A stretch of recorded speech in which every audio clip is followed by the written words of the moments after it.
How to send a message to seller on Poshmark. Hello everybody, welcome back to the channel. Today I'll guide you on how you can send a message to seller on Poshmark.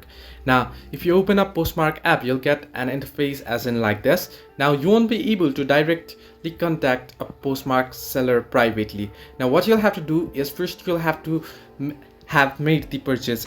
If you have made the purchase and you want to contact the seller, now what you want to do is you want to tap on the profile icon at the bottom right corner of the screen. You can see my profile there and you can see my username. Simply tap on it, and once you tap on it, what you want to do is you want to scroll down below until you find the option my purchases.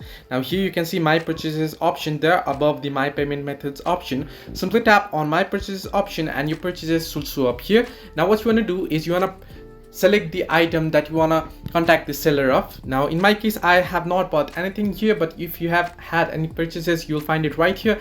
If you have a lot of purchases you can simply search in from the search bar as well, and then you want to locate the purchase item. Now what you want to do is you want to tap on it and then you want to hit the message seller option after there. Now once you do so you'll be able to message them. However, if you want to do so before the purchase, you can send a public message or a semi-private message using the bundle feature as well. So this way you can contact a seller or message a seller on Poshmark app. Hope this helped you. Do like and subscribe, and do not forget to leave a comment down below if you have any further issues.